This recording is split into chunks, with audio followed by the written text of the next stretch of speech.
Story time audio ബുക്സിലേക്ക് എല്ലാവർക്കും സ്വാഗതം. സുധാകർ മംഗളോദ് എഴുതിയ നോവൽ ചുറ്റുവിളക്ക് അവസാന ഭാഗം. ഒരു ദിവസം മിസ് ഞങ്ങളെ ഔട്ടിങ്ങിന് കൊണ്ടുപോയി. വഴിയിലൂടെ ഞങ്ങൾ ഓടി. ഞാനും വിനീതും. വിനീത് എന്നെ പിടിക്കാനായി ഓടി വരിക. ഞാൻ പിടി കൊടുക്കാതെ അതിൽ സ്പീഡിൽ പായുക. അപ്പോഴാ ഒരു മോട്ടോർ സൈക്കിൾ പാഞ്ഞു വന്നത്.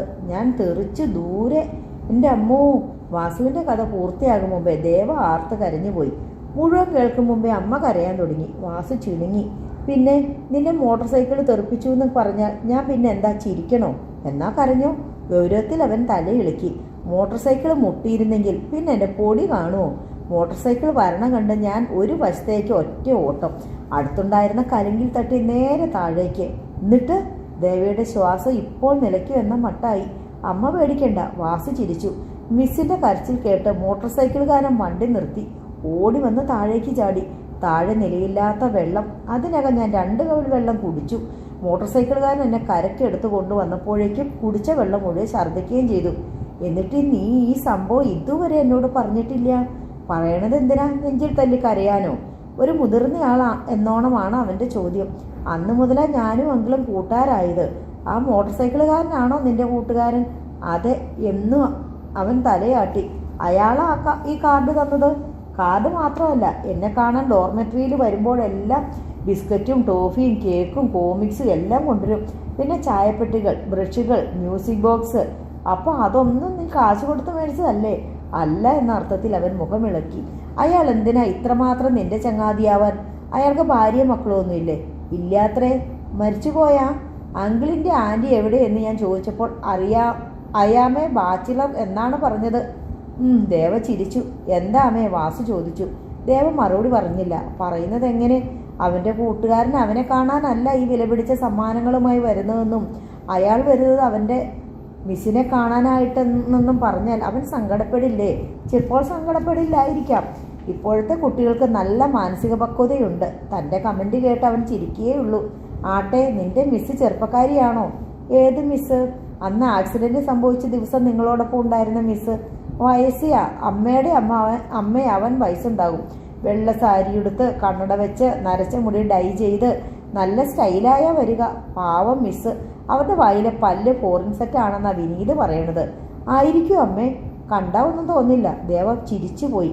പെട്ടെന്ന് ആ ചിരി മായുകയും ചെയ്തു. അപ്പോൾ അയാൾ വരണത് ആ കിളവി മിസ്സിനെ കാണാനായിരിക്കില്ല, വാസുവിനെ കാണാൻ തന്നെയാവും. വാസു, അയാൾ എന്തിനാ എപ്പോഴും ഇങ്ങനെ നിന്നെ കാണാൻ വരണത്? അത് ചോദിച്ചോ? എന്തിനേ ചോദിക്കണേ? അയാൾ എൻ്റെ ഫ്രണ്ടല്ലേ? വാസു വിസ്മയത്തിൽ ദേവയെ നോക്കി. ദേവ ദേഷ്യത്തിൽ മുഖം തിരിച്ചു. പോടാ, കൊച്ചു കുട്ടികൾക്ക് വലിയ ആളുകളാ ഫ്രണ്ട്.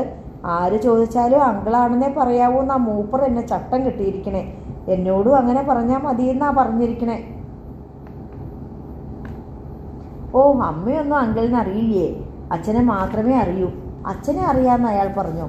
അന്ന് ആക്സിഡൻറ്റിൽ നിന്ന് എടുത്തോണ്ട് വന്ന് സ്കൂളിലാക്കിയിട്ട് പോകാൻ നേരം എന്നോട് ചോദിച്ചു, ചേപ്പാടില്ലത്തെ അപ്പുക്കുട്ടൻ തിരുമേനിയുടെ മോനല്ലേന്ന്. ദേവിക്ക് വീണ്ടും വിസ്മയം. അവൾ അവനെ ഉറ്റുനോക്കി. ഞാൻ പറഞ്ഞു അതേന്ന്. പിന്നെ ഒന്നും ചോദിക്കാറില്ല. എന്നെ വലിയ ഇഷ്ടാ. എനിക്കും വലിയ ഇഷ്ടാ. എന്താ അയാളുടെ പേര്? അങ്കിൾ. പേര് ചോദിച്ചാൽ എപ്പോഴും ഇത് മാത്രമേ പറയൂ. കള്ളൻ. വാസു ചിരിച്ചു. ദേവിക്ക് ചിരി വന്നില്ല. അവളുടെ മനസ്സിൽ എന്തൊക്കെയോ ഉടക്കി. വാസു സ്കൂളിലേക്ക് പോയതോടെ അവളെല്ലാം മറക്കുകയും ചെയ്തു. എന്നാൽ അടുത്ത തവണ വാസു വന്നപ്പോൾ ദേവയ്ക്ക് ആ കള്ളനെ പിടികിട്ടി. അമ്മയ്ക്കൊരു സാധനമുണ്ട്. വരുംവഴി അവൻ പറഞ്ഞു. എന്താണാവോ? ആനമുട്ടിയാ? ദേവ ചോദിച്ചു. ആനമുട്ടിയെ പോലൊക്കെ ഇരിക്കുക, പക്ഷെ നല്ല വാസനയുണ്ട്. വാസനയുള്ള ആനമുട്ടിയാവും. ദേവ ചിരിച്ചു. വേഷം മാറ്റി ചായ കഴിച്ചു വന്നിട്ടും അവൻ ആ സാധനം പുറത്തെടുത്തില്ല. ദേവയ്ക്ക് അതിൽ വലിയ താല്പര്യവും തോന്നിയില്ല. സുഗന്ധമുള്ള വല്ല ടോഫിയോ ബർഫിയോ ആവും, അല്ലെങ്കിൽ ബബിൾഗം. ഏതവനായാലും കുട്ടിക്ക് പതിയില്ലാത്ത ശീലങ്ങളൊക്കെയാണ് ഉണ്ടാക്കി കൊടുക്കുന്നത്. ഏതായാലും ഹെഡ് മിസ്ട്രസിനെയും വാർഡനെയും വിവരം അറിയിക്കണം. അപരിചിതരായ അന്യന്മാരുമായി കുട്ടികളെ കൂട്ടുകൂടാൻ അനുവദിക്കരുതെന്ന്.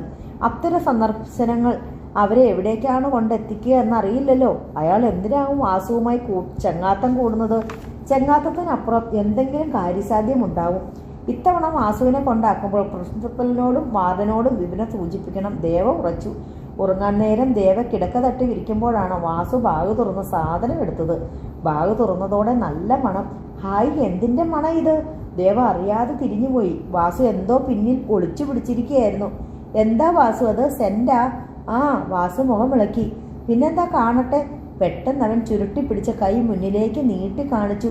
ദേവിയുടെ ആകാംക്ഷ ഉണർത്തിക്കൊണ്ട് മെല്ലെ മെല്ലെ അവൻ കൈ വിടർത്തി. ഒരു കൈനാറിപ്പൂവ്. ഹായ് കൈനാറി. ദേവ എടുക്കാനായി കൈ നീട്ടി. പെട്ടെന്നാണ് എന്തോ ഓർത്ത് കൈ പിൻവലിച്ചത്. എവിടുന്നാ ഇത്?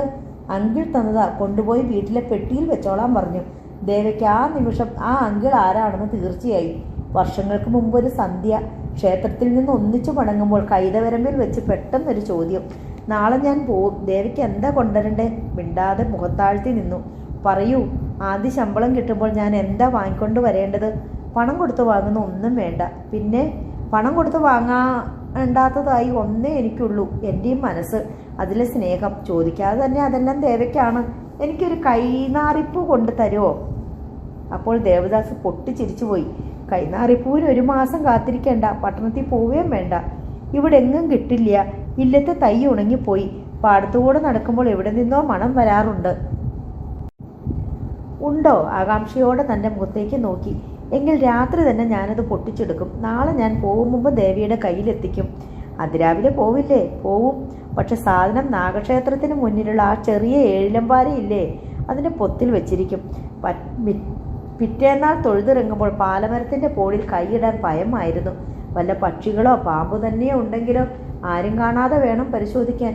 വല്ല അപകടവും പിണഞ്ഞാൽ പാലയുടെ പോളിൽ കൈയിട്ടതിനുള്ള ശിക്ഷയും ലഭിക്കും. എന്നിട്ട് രണ്ടും കൽപ്പിച്ച് കൈയിട്ടു. പഴയൊരു പത്രക്കടലാസിൽ പൊതിഞ്ഞ കൈനാറി മൊട്ട്. അതിൻ്റെ പോളുകൾക്കിടയിൽ ഒരു തുണ്ട് കടലാസ്.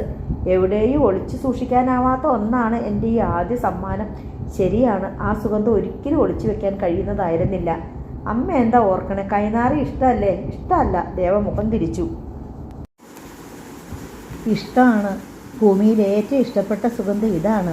ഒരിക്കലും പെട്ടിയിൽ കൈനാറിമുട്ടുകൾ ഒഴിയാറുള്ളതല്ല. വാസുദേവനും അറിയാം ആ കൈനാറി കമ്പം. ഞാൻ കൊണ്ടുവന്നോണ്ടല്ലേ? അവൻ്റെ മുഖം പരിഭവം കൊണ്ടും സങ്കടം കൊണ്ടും വിറച്ചു. തുണ്ട് വിതുമ്പി. പൂ ദൂരേക്ക് വലിച്ചെറിയാൻ അവൻ കൈ ഉയർത്തി. പെട്ടെന്ന് ദേവി അവൻ്റെ കയ്യിൽ കടന്നു പിടിച്ചു. എനിക്കിഷ്ടമാണ്. എൻ്റെ വാസു എന്തു കൊണ്ടു തന്നാലും ഇഷ്ടമാണ്. അവളത് വാങ്ങിച്ചു. മെല്ലെ പോളുകൾ വിടർത്താൻ തുടങ്ങി. പക്ഷേ അവൾ പഠിക്കും വിധം അവൻ്റെ കണ്ണുകളിലേക്ക് ഇടയ്ക്കിടെ നോക്കിക്കൊണ്ട് തുടർന്നു. എനിക്ക് വാസു അങ്കിളുമായി കൂട്ടുകൂടുന്നത് ഇഷ്ടമല്ല. അങ്കിൾ പാവാമേ. അയാൾ ആരാന്ന് നമുക്കറിയില്ലല്ലോ. അച്ഛനെ അറിയാലോ. എന്നാലും ഒരു ദിവസം ഞാൻ കൂട്ടിക്കൊണ്ടുവരാം. അപ്പം അമ്മയ്ക്കും ഇഷ്ടാവും. ശരി. ദേവ തടഞ്ഞു. എന്താ വാസു ഈ പറയണത്? നല്ല കുട്ടികൾ ഇങ്ങനെയാ. അടി വാങ്ങാൻ പറ്റുന്ന ജോലി ഒന്നും നോക്കണ്ട. അവൻ മൗനിയായി മുഖം താഴ്ത്തി. അതോടെ ആ അധ്യായം അടഞ്ഞതായി ഇരുവരും സങ്കല്പിച്ചു. പക്ഷെ ദേവിയുടെ മനസ്സിൽ ഒരിക്കലും അവസാനിക്കാത്ത ഒരു തടിച്ച പുസ്തകമായി അത് തുറന്നു കിടക്കുകയാണ്. അടയ്ക്കാൻ വയ്യ ഒരിക്കലും. അത് ദേവൻ തന്നെയാണ്. തൻ്റെ സ്നേഹം നേടാനായി വാസുവിൻ്റെ പിന്നാലെ കൂടി അവൻ്റെ ഹൃദയം നേടിയിരിക്കുന്നു. എല്ലാം തനിക്ക് വേണ്ടി, തന്നെ തിരിച്ചു കിട്ടാൻ വേണ്ടി. എൻ്റെ വാസുവിനെ വിട്ട് ഞാൻ ഒരിക്കലും വരില്ല ദേവദാസ്. അവൻ അത്രയ്ക്ക് എൻ്റെ ജീവൻ്റെ ഭാഗമായി പോയി. ഇനി എന്നെ വിളിക്കണ്ട എന്ന് ചൊല്ലി ദേവദാസിനെ എന്നേക്കുമായി മടക്കി അയക്കാമെന്നാണ് കരുതിയത്. ഇതാ വീണ്ടും ആ വാചകത്തിലെ തെറ്റ് തിരുത്തിക്കൊണ്ട് ദേവദാസ് തിരിച്ചു വരുന്നു. വാസുദേവനെ വിട്ടിട്ട് വരണ്ട, അവനെയും കൂട്ടി വന്നോളൂ. അതിനു മാത്രമല്ലേ ത്യാഗം സഹിച്ച് അവനെ മെരുക്കിയെടുത്തത്. ഒരു കൊച്ചുകുട്ടിയുമായി മുതിർന്നൊരാൾ ചെങ്ങാത്തത്തിന് എത്തിയിരിക്കുന്നുവെന്നറിഞ്ഞപ്പോഴേ സംശയിച്ചതാണ് ആ ചെങ്ങാത്തത്തിന് അതിനും അപ്പുറമുള്ള അർത്ഥങ്ങളുണ്ടാവുമെന്ന്. ആ ചെങ്ങാതി ദേവദാസ് ആണോ എന്നുപോലും നേർത്തൊരു സംശയം നെഞ്ചിലുടക്കിയതാണ്. വാസുവിനെ അദ്ദേഹം കണ്ടിട്ടുണ്ട്. മുമ്പൊരിക്കൽ വന്നപ്പോൾ അവനെ കണ്ടതും അവൻ്റെ മുഖത്തേക്ക് ഉറ്റുനോക്കിയതും ഓർക്കുന്നു. അന്ന് അദ്ദേഹത്തെ കണ്ടത് ഒരുപക്ഷെ വാസു മറന്നിട്ടുണ്ടാവും. അവനെ സംബന്ധിച്ചിടത്തോളം ദേവദാസ് ഇപ്പോൾ പുതിയ അങ്കിളാണ്. വാസു പറഞ്ഞ ആക്സിഡൻറ്റ് വിധി നൽകിയതായിരിക്കും. ഒരിക്കൽ തങ്ങളെ തല്ലി അകറ്റിയ വിധി. വാസുവിനെ കണ്ടതോടെ ദേവദാസ് മനസ്സിൽ പുതിയ ആശയങ്ങൾ വരച്ചു കാണും. അത് നടക്കുമോ? വാസുവിനെ നേടുക വഴി തന്നെ നേടുവാൻ അദ്ദേഹത്തിനാവുമോ? ആകസ്മികമായാണ് മഹാലക്ഷ്മിയും ശങ്കരൻ നമ്പൂതിരിയും കുട്ടികളും എത്തിയത്. ദേവിക്ക് സന്തോഷമായി. എല്ലാവരും നല്ലോണം നന്നായിരിക്കുന്നു. കുട്ടികളുടെ അസുഖം മാറി. ലക്ഷ്മി പഴയ ചൊടിയും സൗന്ദര്യവും വീണ്ടെടുത്തിരിക്കുന്നു. ശങ്കരനാണെങ്കിൽ അല്പം തടിച്ചിട്ടുമുണ്ട്. പണം ചെയ്ത വേല, അതിൻ്റെ ഒരു മാസ്മരികത, അതിൻ്റെ ഒരു മായാജാലം. അപ്പേട്ടൻ്റെ സ്വത്ത് ഒരു കുടുംബത്തെ കൂടി രക്ഷിച്ചു. ഇല്ലം പുതുക്കി പണിതുകൊണ്ടിരിക്കുകയാണ്. മുഴുവൻ കോൺക്രീറ്റിൽ മൊസൈക്കിൻ്റെ പണി നടന്നുകൊണ്ടിരിക്കുകയാണ്. തല തിരിക്കാൻ നേരമില്ല. അപ്പോഴാ ലക്ഷ്മി പറഞ്ഞത്, ഞായറാഴ്ചയല്ലേ ഏട്ടത്തിയെ പോയി കാണണം, അവർ തന്നതേ നമുക്കുള്ളൂ എന്ന്. അങ്ങനെ പോരുക, ശങ്കരൻ നമ്പൂതിരി പറഞ്ഞു. പെരപണിക്ക് കാശ് വല്ലതും വേണോ? ദേവ ചോദിച്ചു. ഇനി കൊടുക്കാനുണ്ടായിട്ടല്ല, ഇനിയും ആഗ്രഹമുണ്ടോ എന്നറിയാൻ. കൈ നിറയെ കൊടുത്തതുകൊണ്ട് അങ്ങനൊന്ന് പരീക്ഷിക്കാൻ ധൈര്യമുണ്ടായത്. ഒന്നും വേണ്ട, ശങ്കരനാണ്. ശങ്കരേട്ടന് നനഞ്ഞിടം കൊഴിക്കുന്നത് മഹാസങ്കട. മഹാലക്ഷ്മി ഭർത്താവിനെ വാനിലേക്ക് ഉയർത്തി. എന്തോ ദേവിക്ക് ദേഷ്യം, വെറുപ്പ് എന്നീ വികാരങ്ങൾ മാത്രമാണ് അവരോടുണ്ടായത്. മൊസൈക്കിന്റെ പണി തീരണമെങ്കിൽ കുറെ പണം കൂടി വേണം. ആരോടൊന്നില്ലാതെ മഹാലക്ഷ്മി തുടരുകയാണ്. ഒപ്പം ഇളയ കുഞ്ഞിന് മുല കൊടുക്കുന്നുമുണ്ട്. അമ്മയ്ക്ക് എങ്ങനെ, സുഖാണോ? അവളുടെ വാചകം കേട്ടതായി നടിക്കാത്ത ദേവ ഒരു കുശലം ചോദിച്ചു. സുഖ, ഒന്നിനും ഇപ്പോൾ ഒരു മുട്ടില്ല. അതുകൊണ്ട് അമ്മയ്ക്ക് പരാതിയുമില്ല. മഹാലക്ഷ്മി ഏട്ടത്തിയെ നോക്കി പുഞ്ചിരിച്ചു. ഏട്ടത്തി ക്ഷീണിച്ചല്ലോ, ഒപ്പം ഒരു ലോഹ്യവും. ഇത്തിരി കൊണ്ട് ഒത്തിരി തൃപ്തി വരുന്ന ആളാ എൻ്റെ അമ്മ. അമ്മയെ കൊണ്ട് ആർക്കും ഒരിക്കലും ഒരു ബുദ്ധിമുട്ടുണ്ടാവാറില്ല. കിട്ടിയ സന്ദർഭം നോക്കി ശങ്കരൻ നമ്പൂതിരി അമ്മയെ പ്രകീർത്തിച്ചു. അതിനും ലക്ഷ്മിക്കും അസുഖമൊന്നും തോന്നിയതായി അവളുടെ മുഖം പ്രകടിപ്പിച്ചില്ല. ദേവിക്കും മതിപ്പ് തോന്നി. ഏട്ടത്തിയുടെ കയ്യിലെ വലിയ വള ഏതാ? അവസാനമായി അന്ന് കാണാൻ ചെന്നപ്പോൾ അപ്പേട്ടൻ്റെ അമ്മ ആരും കാണാതെ ദേവിക്ക് സമ്മാനിച്ച കൊത്തുപണിയിലുള്ള സ്വർണ്ണവളയിലായിരുന്നു ലക്ഷ്മിയുടെ നോട്ടം. കണ്ടാൽ ഓട്ടുവളയാണെന്ന് തോന്നും, പക്ഷെ പൊന്നു തന്നെ. 6-7 പവനെങ്കിലും കാണും. ലക്ഷ്മി കണ്ണുകൊണ്ട് തൂക്കി നോക്കി. ഏട്ടത്തിക്ക് എന്തിനാ ഇത്രയും മുട്ടം വള? ആകെ വാസുവനല്ലേ ഉള്ളൂ, പെണ്ണുള്ളത് എനിക്കല്ലേ. മുഖമടിച്ച് അവളെ ആട്ടണമെന്നാണ് ദേവിക്ക് തോന്നിയത്. ആർത്തിയുടെ ദേവത, എനിക്ക് തരൂ, എനിക്ക് തരൂ, എല്ലാം എനിക്ക് തന്നേക്കൂ എന്ന അപേക്ഷയുമായി ഇരിക്കുന്നു. ആ വള കിട്ടിയാൽ മൊസൈക്കിന്റെ പണി ഡിമ്മെന്ന് തീരും. പാതി തമാശയായും പാതി കാര്യമായും ശങ്കരൻ നമ്പൂതിരെ തട്ടിവിട്ടു. പിന്നെ ഒരു സുന്ദരൻ ചിരി പാസാക്കി. തൻ്റെ അഭിപ്രായത്തിലെ അനൗചിത്യം മൂടാനായി. പോയാൽ ഒരു വാക്ക്, കിട്ടിയാൽ അത്രയുമേ കരുതിയുള്ളൂ. ദേവിയുടെ മുഖം ചുവന്നു തുടുത്തു. കണ്ണിൽ മുമ്പൊരിക്കലും കണ്ടിട്ടില്ലാത്തൊരു അപരിചിത ഭാവം. ഈ വളയുണ്ടല്ലോ, ഇതേ എൻ്റെ വാസുദേവൻ ഒരു പെൺകുട്ടിയെ കൂട്ടിക്കൊണ്ടു വരുമ്പോൾ അവളുടെ കയ്യിൽ ഇടിയിച്ചു കൊടുക്കാനുള്ളതാണ്. അറിയുമോ? നിമിഷങ്ങളോളം ലക്ഷ്മിയോ ഭർത്താവോ ശബ്ദിച്ചില്ല. ഒടുക്കം ലക്ഷ്മി തന്നെ മൗനം തകർത്തു. ഏട്ടത്തിയുടേത് ഒരു വല്ലാത്ത മനസ്സാ. സ്വന്തം പാടാകുമ്പോൾ വാസുദേവൻ അവൻ്റെ പാട്ടിന് പോകും. അപ്പോഴും എൻ്റെ കുട്ടികളെ കാണൂ. തീർത്താൽ തീരാതുള്ളത് രക്തബന്ധമല്ലേയുള്ളൂ. തീർത്താൽ തീരാത്ത ഒരു ബന്ധവുമില്ല. രക്തബന്ധവും അതിൻ്റെ മഹത്വവും എനിക്ക് കേൾക്കുകയും വേണ്ട. സ്വന്തം മക്കൾ മാതാപിതാക്കളുടെ കഴുത്തറക്കണ ലോകമാണിത്. എന്നിട്ടാണ് അനുജത്തിയുടെ മക്കൾ. അപ്പോൾ ഈ വാസുദേവൻ ആര്? ഏട്ടത്തി പ്രസവിച്ചതോ? ഞാൻ പ്രസവിക്കാതെ പോയതും നിനക്കൊക്കെ വേണ്ടിയാണ് എന്ന് പറയണമെന്നുണ്ടായിരുന്നു ദേവയ്ക്ക്. പറഞ്ഞത് നേർ മറുപടിയാണ്. അതെ, അപ്പേട്ടൻ്റെ വീട്ടിലേക്ക് പോയപ്പോൾ ഞാൻ ഒറ്റയ്ക്കല്ലേ പോയത്. മുതകുടിക്ക് വന്നപ്പോഴേ ഞാൻ വാസുവിനെ കൂട്ടിയാ വന്നത്. അത്ര വേഗം ഞാനൊരു അമ്മയായി. വാസുദേവൻ എൻ്റെ മകനാ. ലക്ഷ്മി പുച്ഛത്തിൽ തലയിളക്കി. ഒരു ദിവസം മാറ്റി പറയുന്നത് എൻ്റെ കാതുകൊണ്ട് ഞാൻ കേൾക്കും. ഇല്ല, നീ കേൾക്കില്ല. അവനെ ഞാൻ വളർത്തുന്നത് എനിക്ക് വേണ്ടിയല്ല, അവന് വേണ്ടിയാ. അവനെ വളർത്തുന്നതിനും സ്നേഹിക്കുന്നതിനും വേണ്ടി അവൻ്റെ അച്ഛൻ എനിക്ക് മുൻകൂർ തന്ന കൂലി കൊണ്ടാ നീയൊക്കെ സൂഹിക്കണത്. അറിയോ, അവനിനി എനിക്കൊന്നും തന്നില്ലെങ്കിൽ എനിക്ക് സങ്കടമില്ല. അവൻ എനിക്കൊന്നും തരേണ്ട കടപ്പാടുമില്ല. എനിക്ക് ആഗ്രഹവുമില്ല. ആഗ്രഹിക്കാത്തിടത്ത് ദുഃഖം എങ്ങനെയുണ്ടാവും ലക്ഷ്മി? അതോടെ ലക്ഷ്മിയുടെ നാവ് നിശ്ചലമായി. ഇത് കേൾക്കാനായല്ലേ തത്രപ്പെട്ടിങ്ങ് പോകുന്നത്? ശങ്കരൻ നമ്പൂതിരി പതിഞ്ഞ സ്വരത്തിൽ ഭാര്യയെ കുറ്റപ്പെടുത്തി. അതിന് ലക്ഷ്മി ശബ്ദിച്ചില്ല. വൈകുന്നേരം മടങ്ങിപ്പോവും വരെ ലക്ഷ്മി മനഃപൂർവ്വം നിശബ്ദത പാലിച്ചു. ചോദിച്ചവയ്ക്ക് മാത്രം ഉത്തരം നൽകി. എന്നാൽ യാത്ര പറഞ്ഞ് പടിയിറങ്ങുമ്പോൾ അല്പം കനത്തിൽ അവൾ വിളിച്ചു പറഞ്ഞു, ഞങ്ങൾ ഇനി കൂടെ ഒന്നും വന്നെന്ന് വരില്ല. അലോഗ്യമൊന്നും തോന്നണ്ട. എന്തിനാ എൻ്റെ കുട്ടികൾ ഇവിടെ വന്ന് വാസുദേവൻ്റെ സുഖം കെടുത്തണേ? ദേവ പല്ല് കടിച്ചു. കുത്തുവാക്ക്. ഇത് അവളുടെ ഒരു ശീലമായി തീർന്നിരിക്കുന്നു. വേണ്ട, വരണ്ട. ഇവിടേക്കിനി ആരും വരണ്ട. കാണാതിരുന്നാൽ ഇവിടെ ആരും ചത്തുപോവില്ല, തീർച്ച. എന്നിട്ടും അവർ പോയ ശേഷം എന്തോ പറയാനാവാത്ത ഒരു ദുഃഖം ദേവയെ അലട്ടാൻ തുടങ്ങി. എത്ര വാരിക്കോരി കൊടുത്താലും സ്നേഹം തിരിച്ചു കിട്ടുന്നേയില്ല. കിട്ടുന്നത് പരിഭവം, നിന്ദാവചനം. അസ്വസ്ഥത മാറിയത് വാസുദേവൻ വന്നപ്പോഴാണ്. ആ ആഴ്ച വരില്ലെന്ന് പറഞ്ഞാണ് പോയത്. പക്ഷെ ഓർക്കാതിരിക്കെ വന്നിരിക്കുന്നു. ആദ്യമാണ് താനേ വരുന്നത്. പടിപ്പുരയുടെ വാതിൽ തള്ളി തുറന്ന് ഓടി വരികയാണ്. ഇരു ചുമലുകളിലും ബാഗുകൾ, നെറ്റിയിലും മുഖത്തും വിയർപ്പ്, നിറഞ്ഞ ഉത്സാഹം, പതിവില്ലാത്ത ഉന്മേഷം. ദേവ ഉമ്മറത്തിരുന്ന റാന്തലിൻ്റെ ചിമ്മിനി തുടക്കിയായിരുന്നു. എന്തേ വാസു ഇന്ന്? കണ്ടപ്പോഴേ ദേവ വിളിച്ചു ചോദിച്ചു. ഇങ്ങു പോന്നു. അവൻ്റെ ചുണ്ടിലൊരു കള്ളച്ചിരി, ഒപ്പം പിന്നിലേക്ക് തിരിഞ്ഞു നോക്കുന്നുമുണ്ട്. സംശയത്തോടെ ദേവ എഴുന്നേറ്റു. വാസു ഓടി അടുത്തെത്തി അവളുടെ കാതിൽ സ്വകാര്യം ചൊല്ലി. ഒരാൾ കൂടിയുണ്ട്. ആരാ? ദേവയ്ക്ക് വിസ്മയം. ഒരു മിന്നൽ പിണർ നെഞ്ചിൽ ഊളിയിട്ടു. അപ്പോൾ ആൾ പടിപ്പുരവാതിൽക്കലെത്തി. യാത്രാവേഷം പാൻസ് ധരിച്ച് കാണുന്നത് ആദ്യമായാണ്. കയ്യിലൊരു സൂട്ട് കേസ് തൂക്കി പിടിച്ചിട്ടുണ്ട്. വരും വഴിയാണ്. ഒരു ദിവസം വരുമെന്ന് ഭയന്നിരുന്നു. ഇത്ര പെട്ടെന്നത് പ്രതീക്ഷിച്ചില്ല. അങ്കിൾ, വാസു ദേവിയുടെ കാതിൽ മന്ത്രിച്ചു. ദേവദാസ് മുറ്റത്തെത്തി. അറിയോ? ദേവിയോട് ചോദിച്ചു.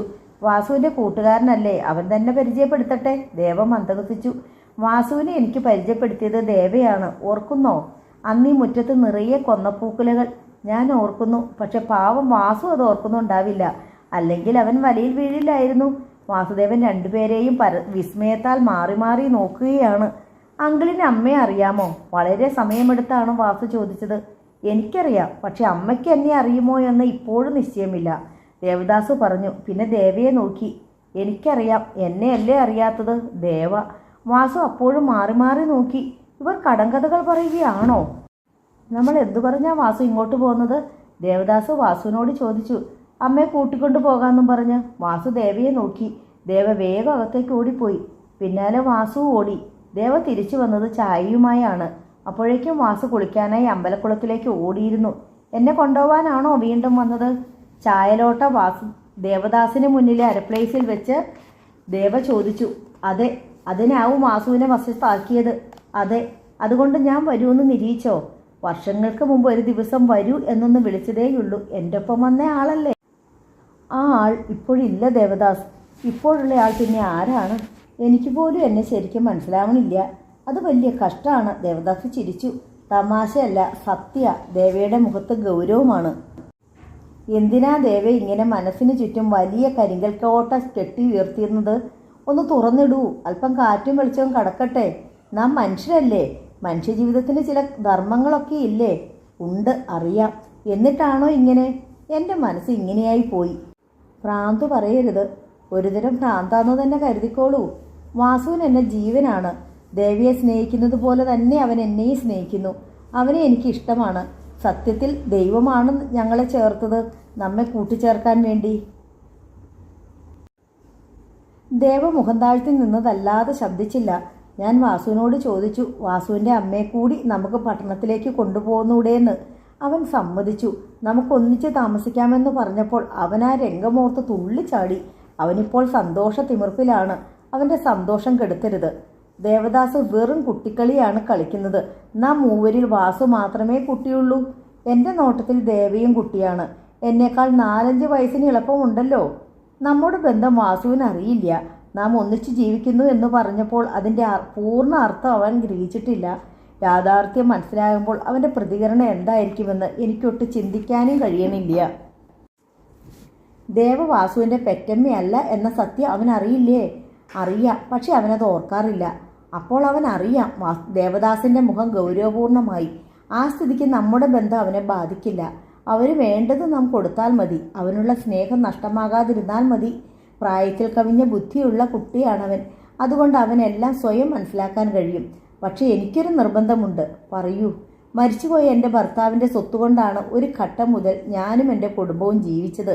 എനിക്ക് ആ മനുഷ്യൻ്റെ ആത്മാവിനോട് കടപ്പാടുണ്ട്. കടപ്പാട് വാസുവിനോടാണെന്നല്ലേ മുമ്പ് പറഞ്ഞത്? വാസുവിനോടുള്ള കടപ്പാട് അദ്ദേഹത്തോടുള്ള കടപ്പാടാണ്. അതുകൊണ്ട് ഞാൻ എന്തു വേണം? ഇത്തവണയും തിരിച്ചു പോകണമോ? ദേവദാസ് അവളെ അളന്നളന്നു നോക്കി. പറയ്. ദേവ ശബ്ദിച്ചില്ല, മുഖമുയർത്തിയില്ല. എൻ്റെ അമ്മ മരണക്കിടക്കയിലാണ്. അവർക്ക് ഒരാഗ്രഹമേയുള്ളൂ, ഞാൻ വിവാഹിതനായി കാണണം. അതിനായി അവരൊരു പെണ്ണിനെയും കണ്ടുവച്ചിരിക്കുന്നു, അച്ഛൻ്റെ മരുമകൾ. പക്ഷേ അവളെ തന്നെ ഞാൻ വിവാഹം ചെയ്യണമെന്ന് അമ്മയ്ക്ക് നിർബന്ധമില്ല. പക്ഷേ ഞാൻ ഏതെങ്കിലും ഒരു പെണ്ണിനെ കൂട്ടിക്കൊണ്ട് ചെന്നേ മതിയാകൂ. ദേവയായാലും വിരോധമില്ല എന്ന് അമ്മ അവസാനം സമ്മതിച്ചിരിക്കുന്നു. അമ്മയുടെ ഒരേയൊരു മകനാണ് ഞാൻ. അമ്മയുടെ ആഗ്രഹം നിറവേറ്റേണ്ടത് എൻ്റെ കടമയാണ്. 6 വർഷമായി അമ്മ കാത്തിരിക്കുന്നു. മരണക്കിടക്കയിൽ കിടക്കുന്ന അമ്മയോട് ഞാനിനി കാത്തിരിക്കാൻ പറയില്ല. അപ്പോഴും ദേവ മിണ്ടിയില്ല. ശ്വാസോച്ഛ്വാസം പോലും മറന്നു നിൽക്കുകയാണ്.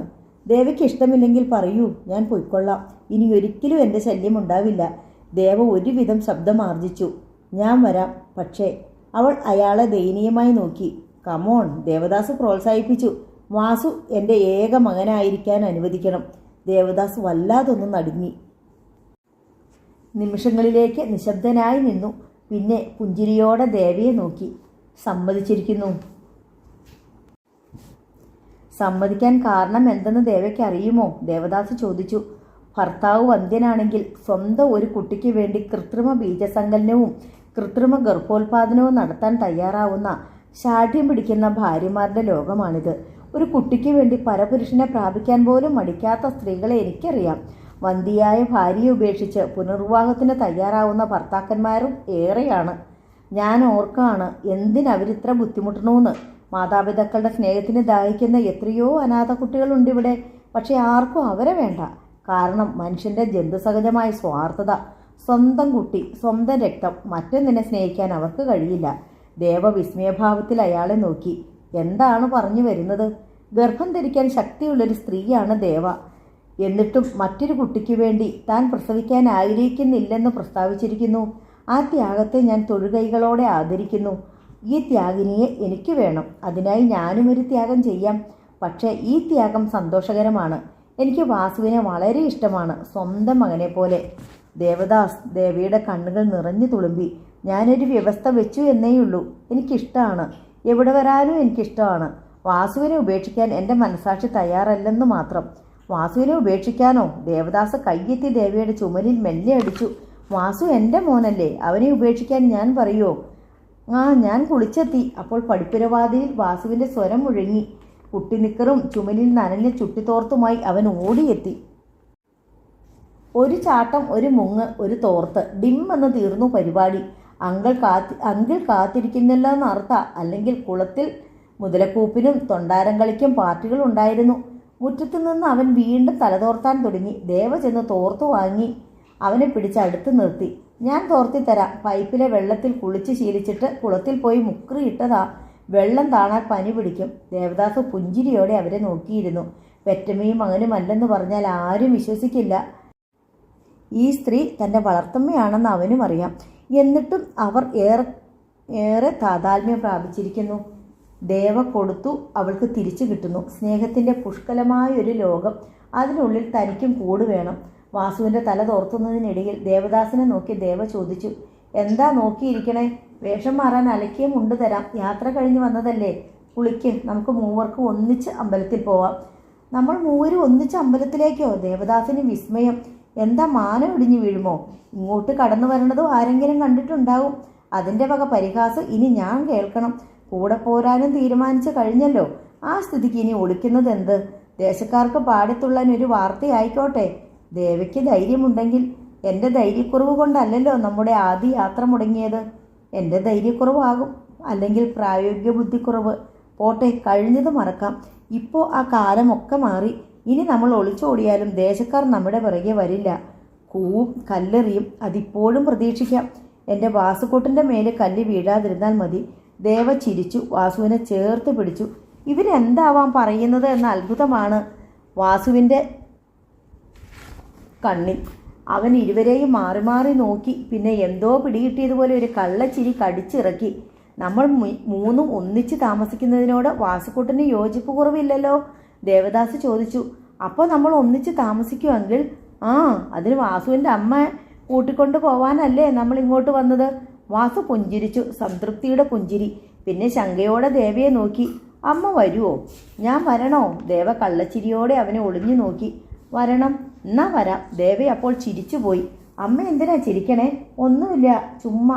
വാസുവിനെ തോർത്തിക്കഴിഞ്ഞ് നനഞ്ഞ മുണ്ട് മുറ്റത്ത് തോരാനിട്ട് ദേവ അകത്തേക്ക് പോയി. അലക്കി ഒരു വേഷ്ടിയും തോർത്തും കൊണ്ടുവന്ന് ദേവദാസിനെ നീട്ടി. ഇതുടുത്തിട്ട് വേഷം മാറ്റുക. ഞാനിപ്പോൾ ഇവിടെ കൂടാനാ? എനിക്ക് വിരോധമില്ല.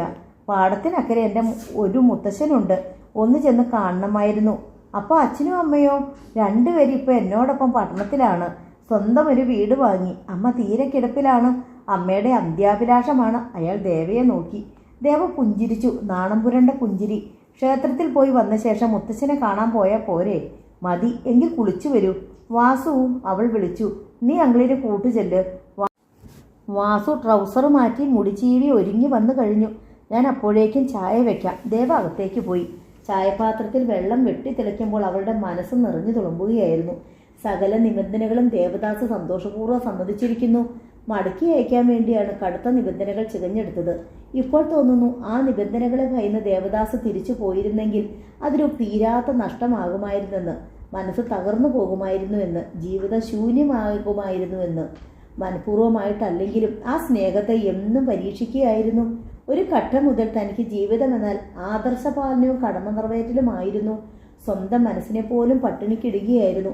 ദേവദാസ് പരാതിപ്പെട്ടതുപോലെ മനസ്സിന് ചുറ്റും ഉയർന്ന കരിങ്കൽ കോട്ട കെട്ടിയുണ്ടാക്കിയായിരുന്നു. എല്ലാ കോട്ടകളും ചാടിക്കടന്ന് വീണ്ടും ദേവദാസ് എത്തിയിരിക്കുന്നു. മനസ്സിന് ഈ വിധം ഒരു പരിവർത്തനം ഉണ്ടാകുമെന്ന് ഒരിക്കലും പ്രതീക്ഷിച്ചതല്ല. വാസുദേവന്റെ പ്രേരണയാണ് ഏക ശക്തി. വാസു നിഷേധിച്ചിരുന്നെങ്കിലോ? എങ്കിൽ ദേവദാസിനെ എന്നേക്കുമായി മടക്കി അയക്കേണ്ടി വരുമായിരുന്നു, തീർച്ച. വർഷങ്ങൾക്ക് മുമ്പ് ഒരു രാത്രിയിൽ ദേവദാസിനോടൊപ്പം വീട് വിട്ടോടിയ ദേവ ആ പതനത്തിന് ശേഷം തികച്ചും വ്യത്യസ്തയായി മാറി. ദേവ ചായ കൂട്ടിയെടുത്തപ്പോഴേക്കും ദേവദാസും വാസുകുട്ടനും മടങ്ങിയെത്തി. മൂവരും ഒന്നിച്ച് ചായ കഴിച്ചു. വേഷം മാറ്റി ക്ഷേത്രത്തിൽ പോയി. വാസുവിന്റെ കൈ പിടിച്ചുകൊണ്ട് ദേവദാസ് മുമ്പേ നടന്നു, ദേവ പിമ്പെ. വഴിയിൽ പലരും പലതും പറയുന്നത് അവർ കേട്ടു. മൂവരും കേട്ടില്ലെന്ന് നടിച്ചു. തുറച്ചു നോക്കിയവരുണ്ട്, കനപ്പിച്ച് മൂളിയവരുണ്ട്, പരിഹസിച്ച് ചിരിച്ചവരുമുണ്ട്, ചൂളം കുത്തുകയും നിലത്ത് കാർക്കിച്ച് തുപ്പുകയും ചെയ്തവരുമുണ്ട്. ശാന്തിക്കാരൻ ഇലച്ചീന്തിൽ പ്രസാദം എറിഞ്ഞു കൊടുത്തപ്പോൾ ദേവയാണ് കൈനീട്ടി വാങ്ങിയത്. ചന്ദനമെടുത്ത് അവൾ തന്നെ ദേവദാസിന്റെ നെറ്റിയിൽ വരച്ചു. പിന്നെ വാസുവിനെ തൊടിയിച്ചു. അവസാനമാണ് സ്വന്തം നെറ്റിയിൽ തൊട്ടത്. ത്രിസന്ധ്യയ്ക്ക് മൂവരും ഒപ്പം കാൽപ്പടവുകൾ ഇറങ്ങി. വാസുദേവിയുടെയും ദേവദാസിന്റെയും മധ്യേ അവരുടെ കൈകളിൽ തൂങ്ങി നടന്നു. എതിരെ പാറിയെത്തുന്ന കണ്ണുകൾ, കത്തുന്ന കണ്ണുകൾ. ഒടുക്കം ഇവിടം വരെ എത്തിയോ? കനത്തിരുന്നോ ചോദ്യം. മൂവരും ഞെട്ടിത്തിരിഞ്ഞു. വടക്കത്തെ സുന്ദരിയമ്മ. ദേവ പൊട്ടിച്ചിരിച്ചുപോയി. തൊഴാൻ വന്നതാണ് സുന്ദരിയമ്മേ. ദേവ മറുപടി പറയുമെന്ന് അവർ വിചാരിച്ചില്ല. അവരുടെ ഊറ്റ അല്പം കുറഞ്ഞു. മുഖം വെട്ടിത്തിരിച്ച് പടികൾ കയറാൻ തുടങ്ങി. അവസാനത്തെ പടിക്കെട്ടിൽ വെച്ച് ദേവദാസ് ദേവയോടും വാസുവിനോടും യാത്ര പറഞ്ഞു. ഞാൻ മുത്തശ്ശനെ കണ്ടുവരാം. എന്ന് വരും? ഇന്ന് രാവും മുത്തശ്ശൻ്റെ കൂടെ കഴിയും. നാളെ ബന്ധുക്കളെ എല്ലാം കാണണം. അന്ന് നാം ഒളിച്ചോടിയ രാത്രി എന്നെ പിടിച്ചുകൊണ്ടുപോയവരുണ്ടല്ലോ, അവരോടെല്ലാം പറയാൻ പോവുകയാണ്. അമ്മയുടെ ആഗ്രഹം സാധിപ്പിക്കാൻ ഞാൻ ദേവസേന കുഞ്ഞാത്തോലെ പട്ടാപ്പകൽ ദേശക്കാർ നോക്കി നിൽക്കെ എൻ്റെ കൂടെ കൊണ്ടുപോവുകയാണെന്ന്. എന്തിനാ? ഇനി എതിർപ്പിന് വരാനാണോ? ഇനി വരില്ല. മാത്രവുമല്ല, അന്ന് ആരോടും പറയാതെ ഒളിച്ചോടുകയായിരുന്നു. ഇന്ന് എല്ലാവരോടും പറഞ്ഞുകൊണ്ടൊരു വെല്ലുവിളിയായി. ദേവദാസ് ആ വാചകം ഒരു പുഞ്ചിരിയിൽ പൂർണ്ണമാക്കി. നാളെ വരുമോ? ഇല്ല, മറ്റന്നാൾ. മറ്റന്നാൾ വൈകുന്നേരം വരും. തയ്യാറായി ഇരിക്കണം. സന്ധ്യയ്ക്ക് മുമ്പേ നമുക്ക് പുറപ്പെടണം. കേട്ടോ വാസു? ദേവദാസ് വാസുദേവന്റെ കവിളിൽ തട്ടി. ഞാൻ റെഡി. വാസു തലകുലുക്കി. അപ്പം മറ്റന്നാൾ. ദേവദാസ് ഇരുവരെയും നോക്കി കൈവീശി തിരിഞ്ഞു നടന്നു. ആ രാത്രി ദേവയ്ക്ക് ഉറങ്ങാൻ കഴിഞ്ഞില്ല. പുലരും വരെ അവൾ തിരിഞ്ഞും മറിഞ്ഞും കിടന്നു. പ്രഭാതത്തിലാണ് ഒന്ന് മയങ്ങിയത്. പൂക്കളുടെയും വർണ്ണങ്ങളുടെയും ഒരു ലോകം മുമ്പിൽ തുറക്കുന്നതായി അവൾക്ക് തോന്നി. പുലർച്ചെ അവളെ വിളിച്ചുണർത്തിയത് വാസുവാണ്. അമ്മേ, ഈ അമ്മയ്ക്ക് ഇന്ന് എന്തു പറ്റി? ദേവൻ ഞെട്ടി ഉണർന്നു. നേരെ നന്നേ പുലർന്നു പോയിരുന്നു. അവൾ ഓടി നടന്ന ജോലികൾ ചെയ്തു. കുളക്കടവിൽ വെച്ച് അവളെ നോക്കി പലരും അർത്ഥം വെച്ച് ചിരിച്ചു. ഒന്നും കണ്ടതായി ഭാവിക്കാതെ അവൾ ധൃതിയിൽ കുളി കഴിഞ്ഞോടി. ചായ വിളമ്പുമ്പോൾ അവൾ വാസുവിനോട് ചോദിച്ചു, മോനെ, നാളെ നമ്മൾ പട്ടണത്തിന് പോവുകയാണെന്ന് സമ്മതിച്ചിരിക്കുകയല്ലേ? സത്യത്തിൽ മോനത് ഇഷ്ടമാണോ? ആ, അവൻ സമ്മതത്തിൽ തലയിളക്കി. നിന്റെ ഈ അങ്കിൾ സത്യത്തിൽ അമ്മയുടെ ആരാണെന്ന് നിനക്കറിയാമോ? അറിയാം. അപ്പോഴും അവൻ സമ്മതത്തിൽ തലയിളക്കി. ദേവൻ ഞെട്ടിപ്പോയി. ഇന്ന് അമ്പലത്തിൽ വെച്ച് തരസു നങ്ങ്യാർ എന്നോട് ചോദിക്കുക, അച്ഛൻ വന്നിട്ട് പോയോന്ന്. അച്ഛനോ? ദേവയ്ക്ക് അത്ഭുതമായി. വിഷ്ണുപ്രിയ, വിഷ്ണു, തൻ്റെ പൊന്നനുജത്തി. വിഷ്ണു മോളെ. കരഞ്ഞുകൊണ്ട് ദേവ പുറത്തേക്ക് പാഞ്ഞു. മോളെ വിഷ്ണു. വിഷ്ണു വളരെ സാവധാനം മുറ്റത്തെത്തി. പിഞ്ഞു കീറിയ സാരിയാണ് ഉടുത്തിരിക്കുന്നത്. കൈത്തണ്ടിയിൽ ഒരു ചാക്ക് സഞ്ചി, എണ്ണവിരളാത്ത പാറിപ്പറക്കുന്ന മുടി, കുഴിഞ്ഞ കൺതടങ്ങൾ, വെളിച്ചം നഷ്ടപ്പെട്ട കണ്ണുകൾ, പഴയ വിഷ്ണുവിൻ്റെ പ്രേതം. ദേവ അനുജത്തിയെ കെട്ടിപ്പിടിച്ചു. എൻ്റെ പൊന്നുമോളെ. വിഷ്ണു ശബ്ദിച്ചില്ല, പ്രതികരിച്ചില്ല. നീ എങ്ങനെ വന്നു മോളെ? വിഷ്ണുവിൻ്റെ ചുണ്ടിലൊരു വരണ്ട ചിരി വിടർന്നു. അറിഞ്ഞില്ലേ, ഭരണം മാറിയല്ലോ. കുറേ രാഷ്ട്രീയ തടവുകാരെ വെറുതെ വിട്ടു, അക്കൂടെ എന്നെയും. ഏട്ടത്തി അറിഞ്ഞില്ല അല്ലേ? എങ്ങനെ അറിയാൻ? എന്നെക്കുറിച്ച് ഓർത്തിട്ട് വേണ്ടേ? ദേവ അപരാധിനിയായി മുഖം താഴ്ത്തി. വിഷ്ണു സാവധാനം നടന്നെത്തി ഇറിയത്തിരുന്നു, കാൽമുട്ടിൽ മുഖമണച്ച്. ദേവയ്ക്ക് അവളോടിനി എന്തു പറയണമെന്ന് രൂപമില്ലാതായി. അപ്പോഴേക്കും വാസുദേവന് ഉമ്മറത്തെത്തി. കണ്ണീർ തുടച്ച് അവൻ ശാന്തനായിരുന്നു. വാസുവിനെ കണ്ട ഉടൻ വിഷ്ണു അവനെ മാടി വിളിച്ചു. എൻ്റെ വാസുകൂട്ടൻ ഇവിടെ ഉണ്ടായിരുന്നോ? വരൂ, ചെറിയമ്മയുടെ അടുത്ത് വരൂ. വാസു മടിച്ചു. കണ്ടിട്ട് ഒരു ഭ്രാന്തിയുടെ കുട്ടുണ്ടല്ലേ? വിഷ്ണു അവനോട് ചോദിച്ചു. ഭ്രാന്തായിരുന്നു മോനെ, കുറേ നാൾ ഭ്രാന്താശുപത്രിയിലായിരുന്നു. പക്ഷെ ഇപ്പം മാറി. ഞങ്ങൾ അവിടെ വന്നിരുന്നു വിഷ്ണു. ദേവ വാസുവിനെയും കൊണ്ട് അവളുടെ അരികിൽ ചെന്നിരുന്നു. നീ ഞങ്ങളെ തിരിച്ചറിഞ്ഞില്ല. നിന്നെ ആ നിലയിൽ ഒരിക്കൽ കൂടി കാണാൻ ശക്തിയില്ലാത്തോണ്ടാണ് ഞാൻ പിന്നെ വരാതിരുന്നത്. എനിക്ക് നിന്നെ ഇങ്ങോട്ട് കൂട്ടിക്കൊണ്ടു പോരാനും സാധിക്കില്ലായിരുന്നു. ഭ്രാന്ത് പിടിച്ചാലും മഹാരോഗം വന്നാലും കുറ്റവാളി എപ്പോഴും തടവിലായിരിക്കുമല്ലോ. ഞാൻ അനുഭവിച്ച സങ്കടം നിനക്ക് അറിയില്ല വിഷ്ണു. ദേവ വിങ്ങിക്കരഞ്ഞു. സാരയില്ല ഏട്ടത്തി, എല്ലാം കഴിഞ്ഞില്ലേ? കുറെ നിശബ്ദ നിമിഷങ്ങൾ. പൊടുന്നനെ വിഷ്ണു ചോദിച്ചു, ഷമീർ മരിച്ചു അല്ലേ? മുഖത്ത് നിർവികാരഭാവം. ഉവ്വ്, എൻ്റെ അവസ്ഥ തന്നെയായിരുന്നു ഷമീറിനും. നിന്നെ ജയിലിൽ വന്ന് കാണാനുള്ള മനക്കരുത്തില്ലായിരുന്നു. വിപ്ലവകാരിയായി അവൻ്റെ നെഞ്ച് വെണ്ണയായിരുന്നു. പാവം വിഷ്ണുപ്രിയ. എല്ലാവരും പാവങ്ങളാണ്. സഹതാപാർത്ഥം. വിഷ്ണു എന്നെ ഒരു കൊലപാതകയാക്കി മാറ്റിയ മനുഷ്യൻ പോലും പാവമാണ്, ദുർബലനാണ്. വിഷ്ണു സാഹചര്യത്തിന്റെ ന്യായം എല്ലാവർക്കും ഉണ്ട്. വിഷ്ണു എന്താണ് അർത്ഥമാക്കിയെന്ന് ദേവിക്ക് മനസ്സിലായില്ല. അവൾ വിഷ്ണുവിനെ തന്നെ നോക്കിയിരുന്നു. വിഷ്ണു വാസുകൂടനെയാണ് ശ്രദ്ധിച്ചത്. വാസു വലുതായി. വാസുവും ദേവിയും പുഞ്ചിരിച്ചു. വാസു ഏട്ടത്തിക്ക് എന്നും ഒരു തുണയായിരിക്കും. നിനക്ക് കുളിക്കണ്ടേ? ദേവ ചോദിച്ചു. ഭക്ഷണം കഴിക്കണ്ടേ? ഏതാണ് ആദ്യം വേണ്ടത്? ഭക്ഷണം പിന്നെ കുളി. വിഷ്ണുവും പുഞ്ചിരിച്ചു. കുളി കഴിഞ്ഞ് എനിക്ക് ഉമ്മയെ കാണാൻ പോകണം. ഉമ്മയെയും കൂട്ടി ഷമീറിൻ്റെ കബറിടത്തിൽ പോകണം. അവിടെ ഇരുന്ന് ഇറ്റുനേരം കരയണം. അപ്പോഴാണ് വിഷ്ണുവിൽ വികാരം പ്രത്യക്ഷപ്പെട്ടത്. അവളുടെ കണ്ണുകൾ നിറഞ്ഞു വന്നു. അതിനായി മാത്രമാണ് ഞാൻ വന്നത്. ദേവ വിഷ്ണുവിന് ഭക്ഷണം വിളമ്പി. അവൾ ആർത്തിയോടെ ഭക്ഷണം കഴിക്കുന്നത് നോക്കി വിങ്ങുന്ന മനസ്സോടെ ഇരുന്നു. വിശപ്പടങ്ങിയപ്പോൾ വിഷ്ണു തല കുളിർക്കെ എണ്ണ വെച്ച് കുളിച്ചു. കുളി കഴിഞ്ഞു വന്ന ചാക്ക് സഞ്ചിയിൽ നിന്നൊരു ബോട്ടിലെടുത്തു. എന്തോ ഗുളികകൾ. എന്താ വിഷ്ണു ഇത്? ദേവ ചോദിച്ചു. മരുന്നാണ്, മുടങ്ങാതെ കഴിക്കേണ്ടത്. വിഷ്ണു ചിരിച്ചു. നിന്ദ കലർന്ന ചിരി. പറയാൻ കൊള്ളാത്ത രോഗ ഏട്ടത്തി. ജയിലിൽ നിന്നും പ്രാന്താശുപത്രിയിലേക്ക് പോകുമ്പോൾ ഇല്ലായിരുന്നു. ആരാണത് എനിക്ക് തന്നതെന്ന് എനിക്കറിയില്ല. ആരുമാവാം. ദേവ പേടിയോടെ അവളെ നോക്കി. നിന്ദ്യമായ ബലാത്സംഗത്തിൽ നിന്ന് രക്ഷപ്പെടാൻ ഞാനൊരു കൊലപാതകിയായി. അതൊരു തുടക്കമായിരുന്നു. ഞാൻ എന്തൊക്കെ അനുഭവിക്കേണ്ടി വന്നു. എന്തൊക്കെ, എത്ര നീചമായ പീഡനങ്ങൾക്ക് വിധേയയാവേണ്ടി വന്നു. എനിക്കിപ്പോൾ ഒന്നുമില്ല. സ്വന്തം ആത്മാവ് മുറിപ്പെട്ടു. ശരീര രോഗാണുക്കളുടെ ആവാസ കേന്ദ്രമായി. ഞാൻ എന്തിനായി ആ മനുഷ്യനെ കൊന്നു എന്ന് ഇടയ്ക്കിടെ കുറ്റബോധത്തോടെ ഓർക്കാറുണ്ട്. വിഷ്ണു, ദേവ വിളിച്ചുപോയി. നാറികളുടെ ഒരു കൂത്തരങ്ങാണ് ഇവിടം. അപൂർവമായി കുറേ മനുഷ്യരുണ്ടാവാം. ഇരുകാലി മൃഗങ്ങളിൽ നിന്നും അവരെ പെട്ടെന്ന് തിരിച്ചറിയാനും കഴിയില്ല. രൂപവും ഭാവവും സ്വരവും പ്രകടനവും ഒരുപോലെ ഇരിക്കും. വിഷ്ണു ഗുളികകൾ വായിലേക്കിട്ട് വിഴുങ്ങി. കുടിക്കാൻ ദേവ ലോട്ടയിൽ വെള്ളമെടുത്തു കൊടുത്തു. ഏട്ടത്തി, എനിക്കൊരു കറുത്തകരയൻ പുടവയും നേരിയതും വേണം, വിഷ്ണു ആവശ്യപ്പെട്ടു. ദേവ മുണ്ടുപെട്ടി തുറന്ന് ഉള്ളതിൽ ഏറ്റവും നല്ലത് നോക്കി എടുത്തു കൊടുത്തു. വിഷ്ണു വേഷം മാറി. ഷമീറിന് ഇഷ്ടപ്പെട്ട വേഷമാണിത്. അവൾ പോകാനൊരുങ്ങി. ഞാനും വരാം, ദേവ പറഞ്ഞു നോക്കി. വേണ്ട ഏട്ടത്തി, ഉമ്മയും ഞാനും കൂടി പോയിക്കൊള്ളാം. വേഗം മടങ്ങി വരില്ലേ? വരാം. അവൾ ഇറങ്ങി. വിഷ്ണു പോയതോടെ ദേവ കുഴയ്ക്കുന്ന ചിന്തകളുടെ പിടിയിലായി. മനസ്സൊരു ഊഞ്ഞാലയായി മാറി. വിഷ്ണുവിനെ തനിച്ച് ഇല്ലത്താക്കി തനിക്ക് ദേവദാസനോടൊത്ത് പോകാനാവുമോ? അങ്ങനെ പോയാൽ അതെത്ര ക്രൂരമായിരിക്കും. അതും അവൾ വന്നതിൻ്റെ പിറ്റേന്നാൾ തന്നെ. കുടുംബസ്നേഹിയായിരുന്നു അവൾ. കുടുംബത്തിനു വേണ്ടി നിരന്തരം കഷ്ടപ്പെട്ടവളാണ്. ഉണ്ണിയില്ലാതിരുന്ന ഇല്ലത്തിന് അവളൊരു ആൺതുണയുടെ കരുത്ത് നൽകി. ഇന്ന് അവൾ സർവ്വം നഷ്ടപ്പെട്ടവളായി വൃത്തികെട്ടൊരു രോഗവുമായി മടങ്ങി വന്നിരിക്കുകയാണ്. കുറ്റവാളിയായ അവളെ, കൊലപാതകിയായ അവളെ ഈ ദേശം ഏതു വിധേയമാവും സ്വീകരിക്കുക എന്ന് തീർച്ചയുണ്ട്. അവളൊരു രോഗിയാണെന്ന സത്യം കൂടി ആളുകൾ അറിഞ്ഞാൽ ഒരു നികൃഷ്ട ജന്തുവിനെ പോലെ അവരവളെ, എല്ലാറ്റിനുമുപരി അവളൊരു യുവതിയാണ്, കൊച്ചുപെണ്ണ്. പാടില്ല, അവളെ ഉപേക്ഷിച്ചു പോകാൻ പാടില്ല. നാളെ ദേവദാസ് വരും. എന്തു പറയണം? ഒറ്റയ്ക്ക് തിരിച്ചു പോയിക്കൊള്ളാനോ? എങ്കിൽ ഇതെത്രാമത് തവണയാവും ദേവദാസിനെ മടക്കി അയക്കുന്നത്? അണയാത്ത സ്നേഹവും മനസ്സിൽ സൂക്ഷിച്ച് വർഷങ്ങൾ കാത്തിരുന്നതിന് ഇതിലേറെ ഒരു ശിക്ഷ നൽകാനുണ്ടോ? വയ്യ, ഒന്നും വയ്യ. വിഷ്ണുവിനെയും കൂടെ കൊണ്ടുപോയാലോ? പോകുന്നത് ദേവദാസിൻ്റെ വീട്ടിലേക്കാണ്. അവർ താങ്ങേണ്ടി വരും. അതിനും പുറമെ ഏറ്റവും എളുപ്പമായത് ദേവദാസിനെ വേണ്ടെന്ന് വെക്കുകയാണ്. ദേവദാസ് വിളിച്ചപ്പോൾ വരാമെന്ന് സംബന്ധിച്ചത് വലിയൊരു തെറ്റായിപ്പോയി. ഇന്നും തന്നെ പ്രേരിപ്പിക്കുന്ന വാസു പോലും നാളെ കുറ്റപ്പെടുത്തിയെന്ന് വരാം. അമ്മയുടെ സ്നേഹം പങ്കുവയ്ക്കപ്പെടുമ്പോൾ അവൻ അസ്വസ്ഥനാവും, തീർച്ച.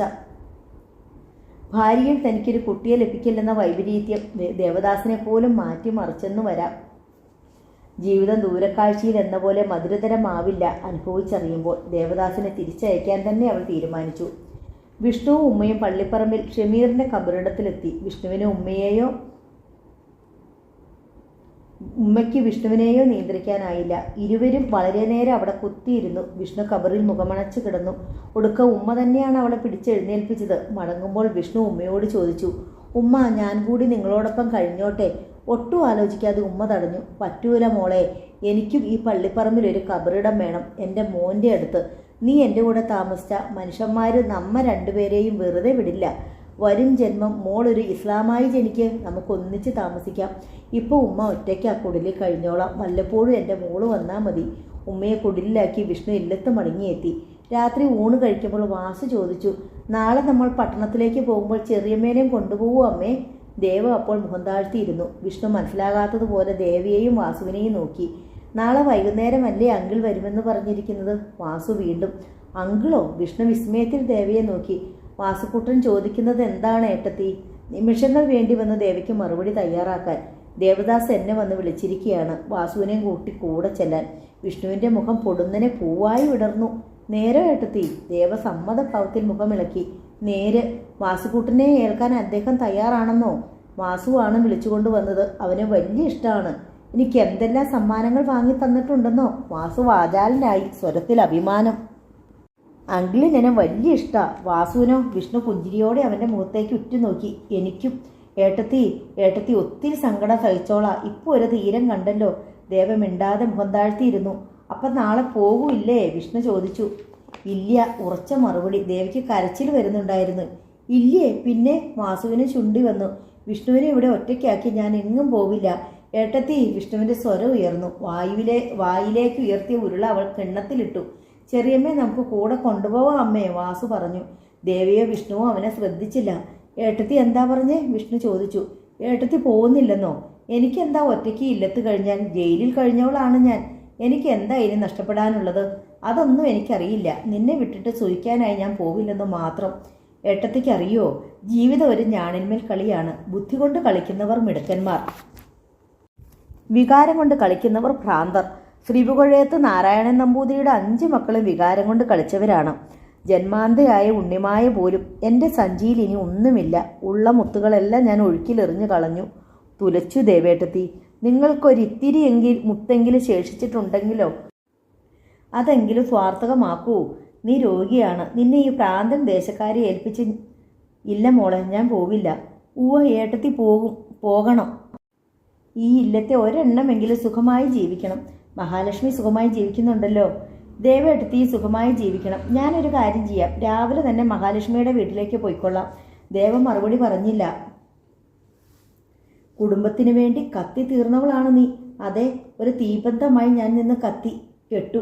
അതേപോലെ നിങ്ങളും കത്തിത്തീരുകയാണ്. സന്ധ്യയ്ക്ക് ഉമ്മറത്ത് കത്തിച്ചു വെച്ച നിലവിളക്കിലെ നെയ്ത്തിരിയായി.